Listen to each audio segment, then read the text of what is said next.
La Genesi parte 4. Isacco, Giacobbe e la notte del cuore. Prologo. Il filo d'oro della promessa. Da Abramo a Isacco. Nel silenzio delle notti d'Oriente, la sabbia del deserto ricorda le orme di un uomo che credette contro ogni speranza. Abramo è tornato alla polvere, ma la sua fede non è morta.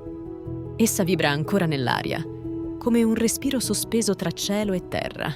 Dio non dimentica le sue parole. Ogni promessa pronunciata nel vento, ogni seme affidato al tempo, rimane custodito nel cuore dell'Eterno. E ora, quel filo d'oro che partì da Ur dei Caldei si tende ancora, verso il figlio promesso, verso Isacco, la risata che nacque dall'impossibile. La storia riprende là dove l'amore di Dio non si è mai interrotto. È l'alba di una nuova generazione e la voce del cielo si china di nuovo sulla terra per intrecciare la vita degli uomini alla sua promessa. Ogni nascita è un atto di fiducia, un ponte gettato sul mistero. E così, da Abramo a Isacco, da Isacco a Giacobbe, la promessa si trasmette come una luce che passa di mano in mano tra le ombre del tempo. Capitolo 1. Isacco, il figlio della risata.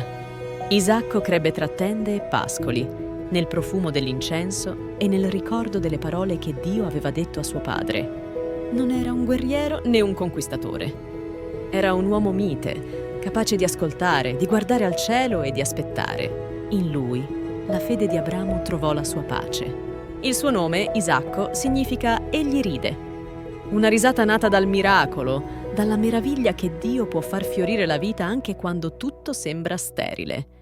La sua stessa esistenza era un canto di gioia, un sorriso divino sulla fatica degli uomini. Eppure, anche la vita di chi è benedetto conosce le sue aridità. Rebecca, la donna che Isacco amava, non riusciva a concepire. Gli anni passavano e il silenzio del grembo diventava preghiera. Allora Isacco si mise a pregare per lei. Non chiese gloria, non chiese potenza.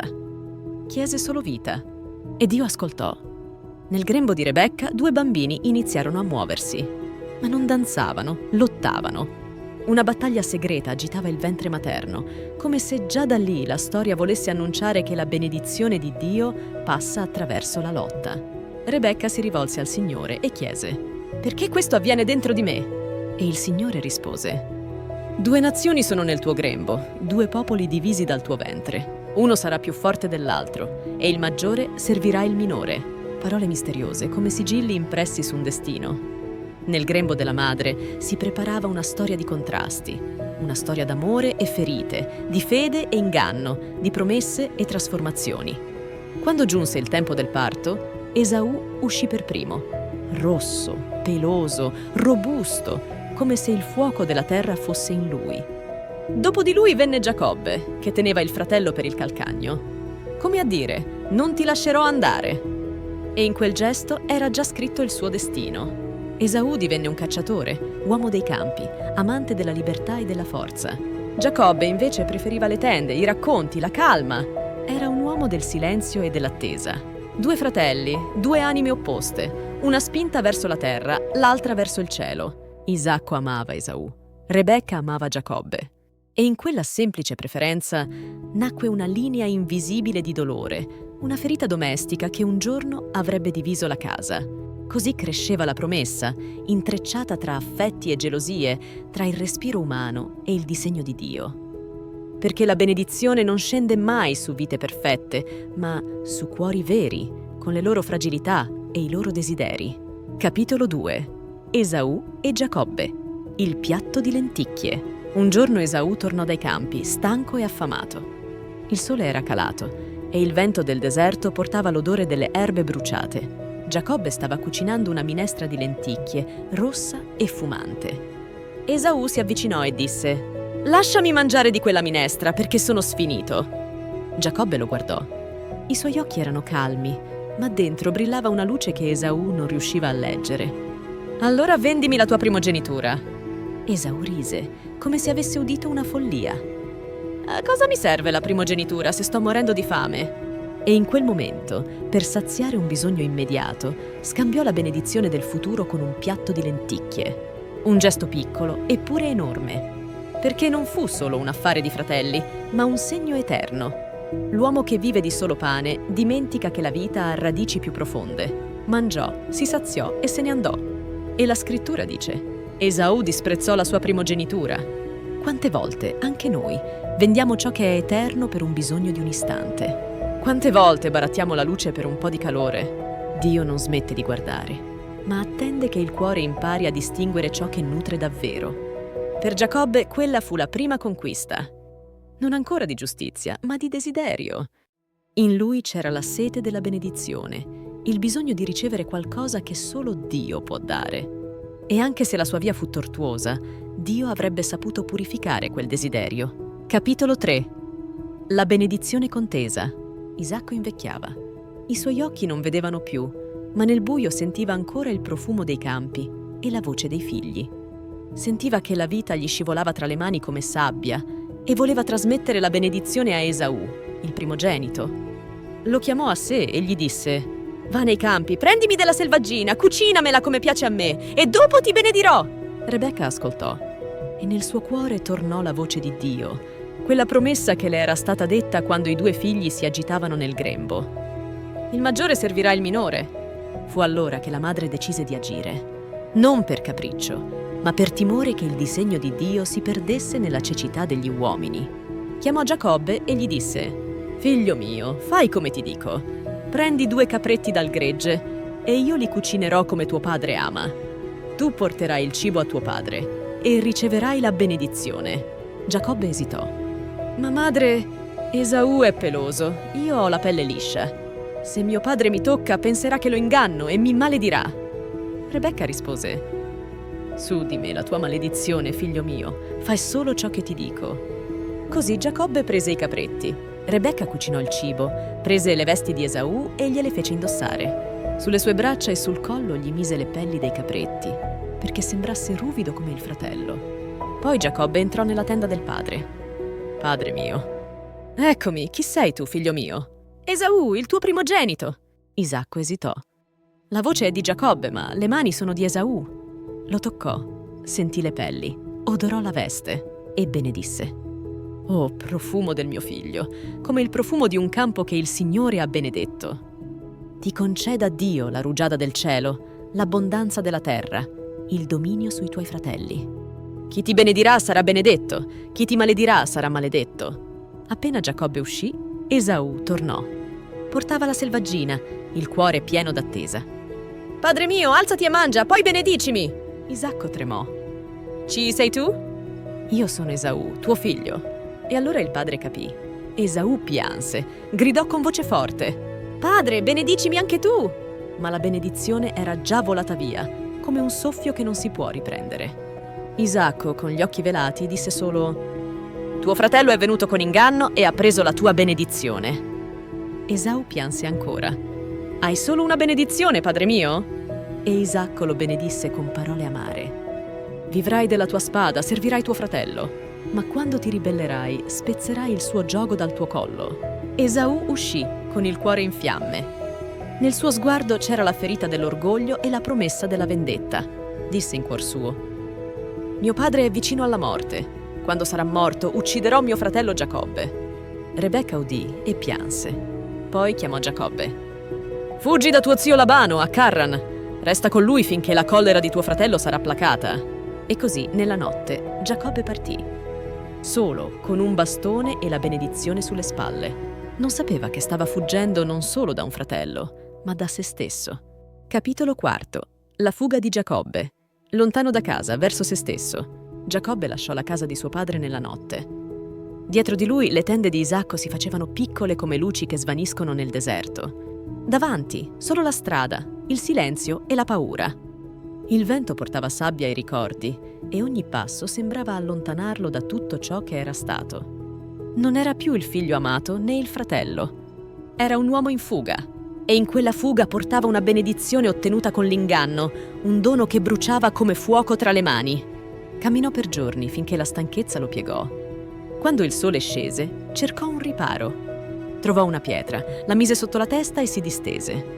Sopra di lui un cielo immenso, pieno di stelle, e nel cuore un silenzio che parlava più forte di 1000 voci. Per la prima volta Giacobbe era solo, non più tra le tende della madre, né sotto lo sguardo del padre. Era un uomo nudo davanti al mistero, e quel mistero aveva il volto di Dio. Forse pensava a Esaù, al suo sguardo colmo d'ira, alle lacrime che aveva lasciato dietro di sé. Forse sentiva il peso della colpa o la paura di non essere mai stato davvero degno dell'amore che cercava. Eppure, in quella notte di deserto, il cielo non rimase muto. Dio scelse proprio il momento in cui Giacobbe non aveva più niente, né casa, né famiglia, né certezza, per parlargli. Perché solo quando l'uomo non ha più nulla può ascoltare tutto. Capitolo 5. La notte del cuore, il sogno della scala e la voce di Dio. La notte si fece profonda e Giacobbe si addormentò. Ma il suo sonno non fu come gli altri. Fu un varco. Un sogno che non veniva dall'uomo, ma da Dio.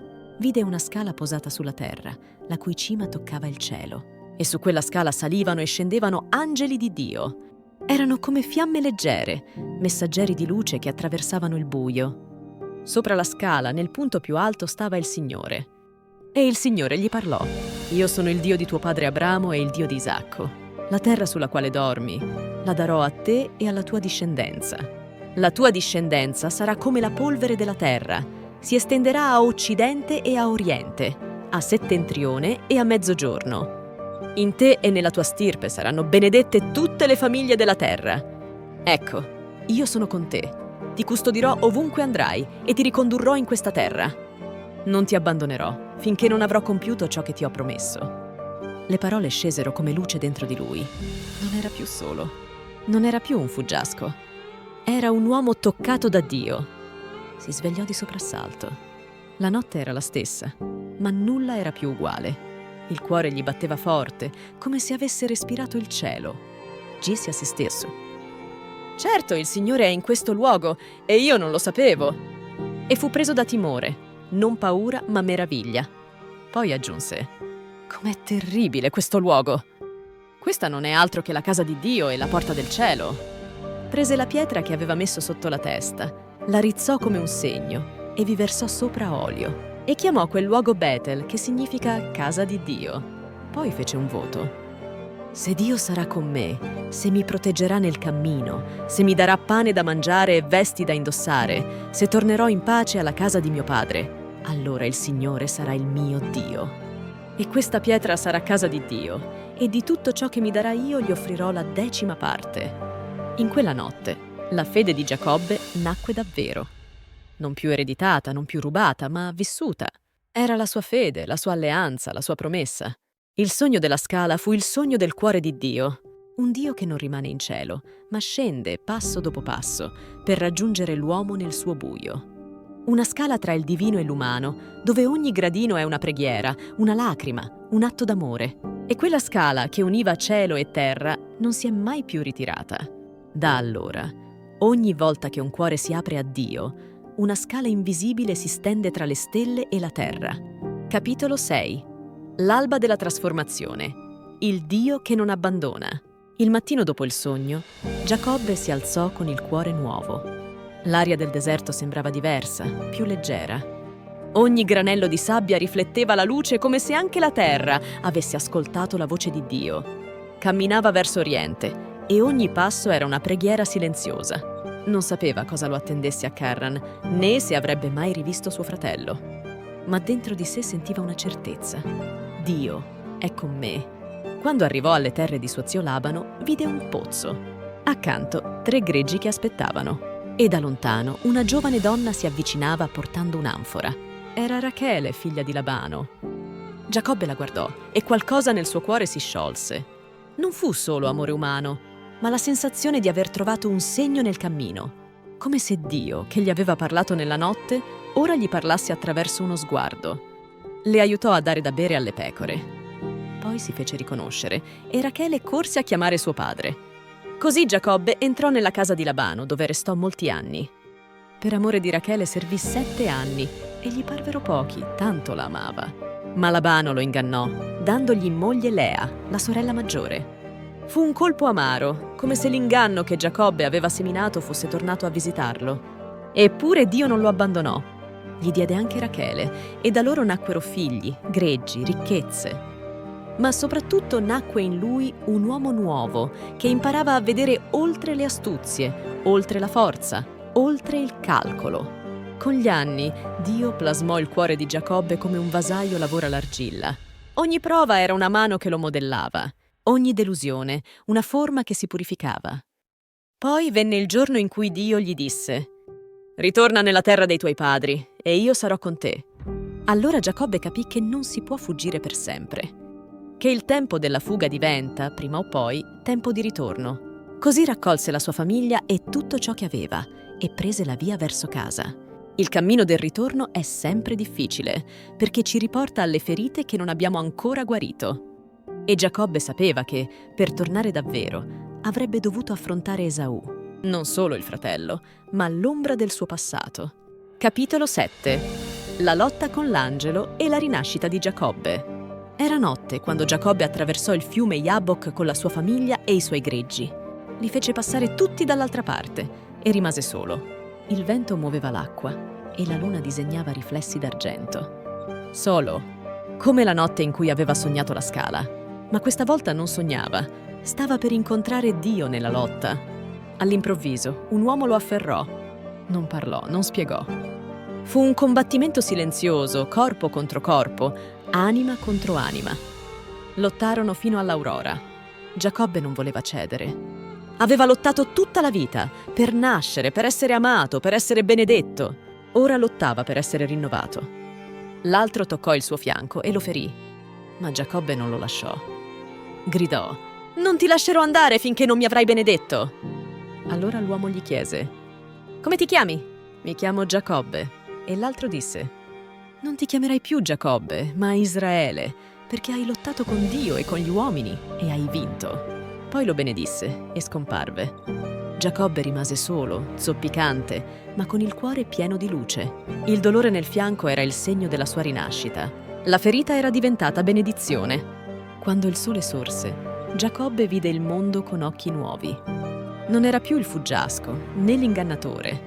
Era un uomo che aveva visto Dio faccia a faccia e aveva conservato la vita. Chiamò quel luogo Penuel, che significa volto di Dio. Poco dopo, vide all'orizzonte la carovana di Esaù che si avvicinava. 400 uomini con lui. Il cuore di Giacobbe tremò, ma non fuggì. Si inchinò 7 volte davanti al fratello. E quando Esaù lo vide, corse verso di lui, lo abbracciò e pianse. Le lacrime dei 2 fratelli si mescolarono come acqua e sale. E in quel pianto, la storia della promessa trovò pace. Chiusura, la promessa che continua. Così finì la notte del cuore di Giacobbe. La benedizione che aveva cercato tra gli inganni era ora scritta nella sua carne e nel suo spirito. Aveva scoperto che la vera lotta non è contro gli altri, ma contro se stessi, e che solo chi lotta con Dio scopre di essere da sempre abbracciato da Lui. Da quell'incontro nacque Israele, il popolo della promessa, e da quella scala che univa cielo e terra sarebbe passato un giorno il figlio dell'uomo, il compimento di ogni sogno divino. Dio rimane fedele. Anche quando l'uomo fugge, anche quando inganna, anche quando cade. La sua fedeltà è più grande di ogni errore, più forte di ogni lontananza. Ogni notte dell'anima, se attraversata con fede, diventa alba. Ogni ferita, se offerta, diventa benedizione. Ogni scala, se percorsa, diventa comunione. E così termina la notte del cuore, ma non la storia. Perché il sogno di Dio continua nelle generazioni, nei figli, nelle promesse che non si spengono mai. Fine. La Genesi, parte 4. Isacco, Giacobbe e la notte del cuore. Continua in La Genesi, parte 5. Giuseppe, il sogno, la fossa e la via d'Egitto.